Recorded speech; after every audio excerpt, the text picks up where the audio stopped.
নমস্কাৰ বন্ধু বান্ধৱীসকল আজি মই আপোনালোকৰ মাজলৈ এগৰাকী শিক্ষয়িত্ৰী হিচাপেহে আহিছোঁ মই কোনো বিদ্যালয়ত শিক্ষকতা নকৰোঁ মই আচলতে এগৰাকী ব্যক্তিগত শিক্ষয়িত্ৰী হয় মোৰ ব্যক্তিগতভাৱে এটি সৰু শিক্ষা অনুষ্ঠান আছে তো তাতে মই শিশুসকলক পঢ়াওঁ আজি আপোনালোকক শিশুসকলক কেনেকৈ নিজৰ মাতৃভাষাৰ বৰ্ণমালাসমূহ আপোনালোকে সুন্দৰকৈ উচ্চাৰণৰ সৈতে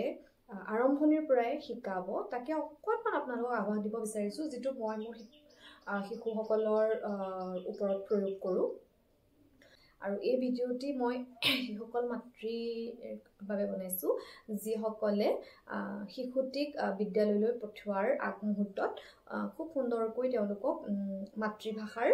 যিখিনি বৰ্ণমালা বিশেষকৈ সেই বৰ্ণমালাখিনি যাতে ঘৰতে সুন্দৰকৈ পৰিচয় বৰ্ণমালাখিনিৰ সৈতে পৰিচয় কৰোৱাই দিব পাৰে আৰু যাতে তেওঁলোকৰ বিদ্যালয়ত গৈ অলপমান হ'লেও কষ্ট লাঘৱ হয় তেতিয়াহ'লে হওকচোন বন্ধু বান্ধৱীসকল আমি ভিডিঅ'টোৰ মাজলৈ সোমাই যাওঁ শিশুসকলক কিদৰে বৰ্ণমালা শিকাব আমাৰ বৰ্তমান মাতৃভাষা যথেষ্ট ভাৱেই মানে ক'বলৈ গ'লে বিপদৰ গৰাহত আছে আৰু তাতেই বিশেষকৈ ইংৰাজী মাধ্যমৰ বিদ্যালয় সমূহৰ বাবেও আমাৰ মাতৃভাষাৰ ওপৰত যথেষ্ট প্ৰভাৱ পৰিছে প্ৰভাৱ এই কাৰণেই পৰিছে আৰু প্ৰভাৱটোৱে আচলতে আমি নিজেই পেলাইছোঁ কাৰণ আমি যদি শিশুসকলক কাৰণ বিদ্যালয়ত বহুকেইটা বিষয় থাকে গতিকে সমূহ বিষয়তে সমানেই লৈ যাবলৈ আৰু ইমান সংখ্যক ছাত্ৰ ছাত্ৰীক সমানে লৈ যাবলৈ অকণমান অসুবিধা এটা নিশ্চয় হয় গতিকে আমিও আমাৰ ঘৰৰ ফালৰ পৰা আমি ঘৰুৱাভাৱে আমাৰ শিশুসকলক আমি কেনেদৰে আমি আগবঢ়াই লৈ যাব পাৰোঁ তাৰ বাবেও আমি চেষ্টা কৰাটো উচিত যিসকল নতুন মাতৃ বা যিসকলে শিশুসকলক শিকাবলৈ আৰম্ভ কৰিছে বৰ্ণমালা তো কেনেকৈ প্ৰথমতে বৰ্ণমালা শিকাব তাকে মই অলপমান আপোনালোকক আভাস এটা দিব বিচাৰিছোঁ যিটো মই কৰোঁ শিশুসকলক প্ৰথমতে বৰ্ণমালা শিকাব আপোনালোকে স্বৰবৰ্ণখিনি প্ৰথম আপোনালোকে শিশুসকলক যেতিয়া বৰ্ণ শিকাব তেতিয়া আপোনালোকে কেতিয়াও এইটো ভুল নকৰিব আৰু বহুত সংখ্যক মই পিতৃ মাতৃক দেখিছোঁ যে তেওঁলোকে শ্লেটখনত নহবা কাগজত মানে বহীত তেওঁলোকে কি কৰে অটো লিখি দিয়ে আৰু তাৰ তলত শিশুসকলক লিখিবলৈ কয় তো সেইটো একেবাৰেই ভুল পদ্ধতি কাৰণ যিসকল শিশু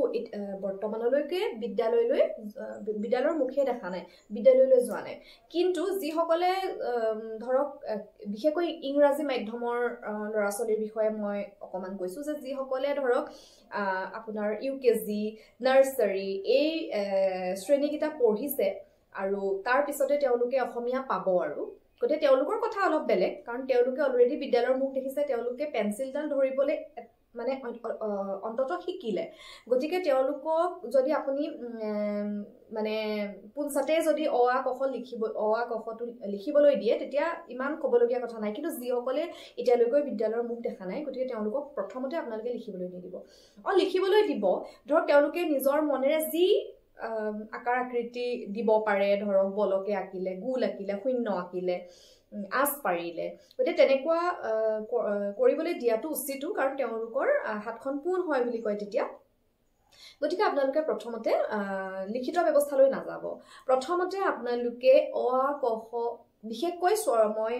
প্ৰথমতে স্বৰবৰ্ণৰ কথা ক'ম অ আখিনি প্ৰথমতে তেওঁলোকক চিনাকি কৰি দিয়ক আখৰখিনি চিনাকি কৰি দিয়ক প্ৰথমতে আপোনালোকে অলপমান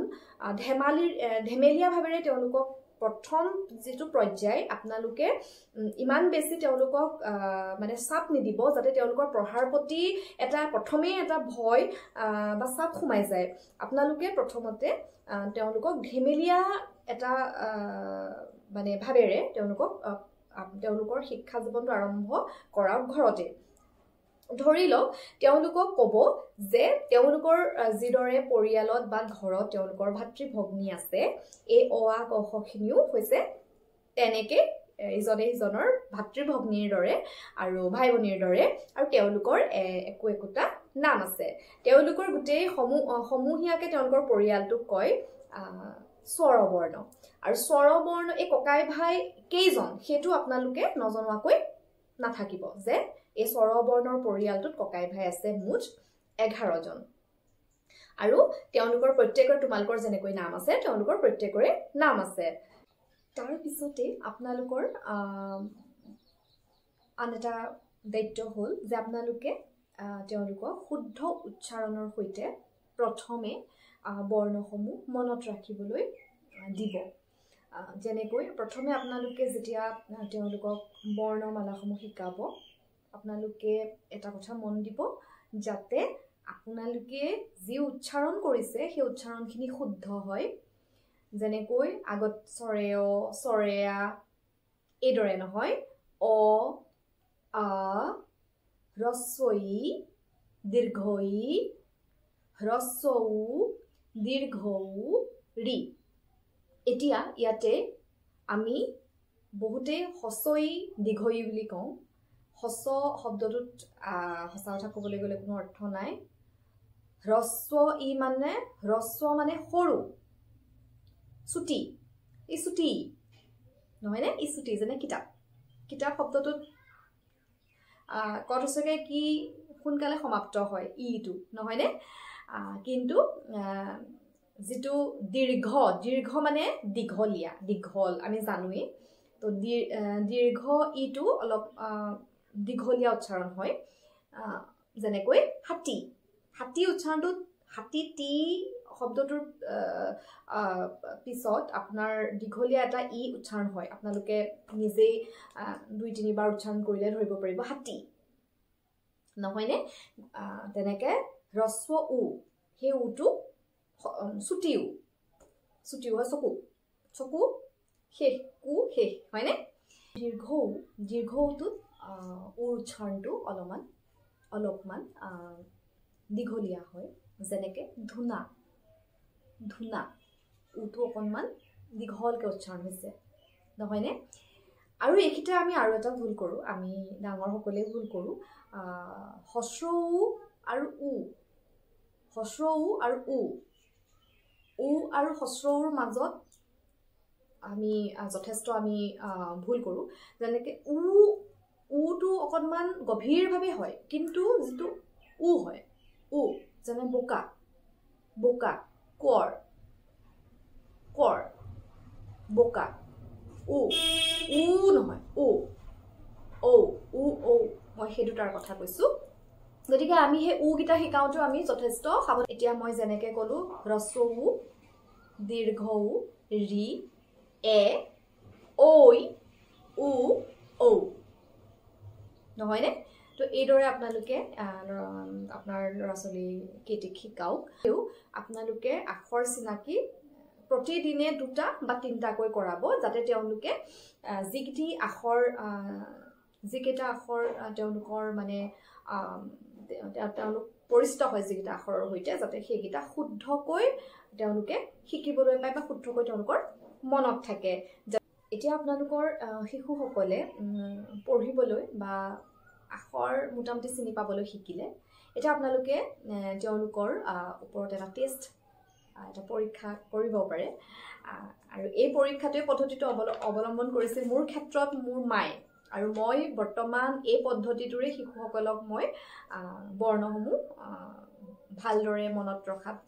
তেওঁলোকক সহায় হ'বৰ বাবে এই পদ্ধতি অৱলম্বন কৰোঁ তাৰ বাবে মই এখন কাগজ এইদৰে কাটি লওঁ মাজভাগত মানে এটা সৰু বিন্ধা কৰি লওঁ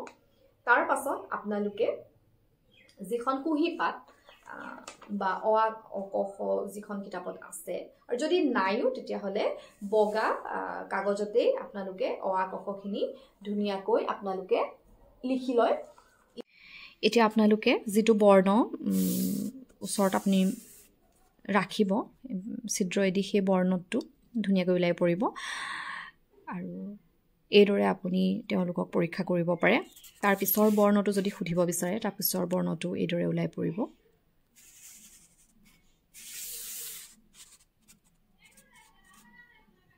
আৰু এইদৰে আমি শিশুসকলক ঘৰতেই তেওঁলোকে কিমান দূৰ বৰ্ণখিনি শিকাত সফল হৈছে আমি ঘৰতে পৰীক্ষা এটা কৰিব পাৰোঁ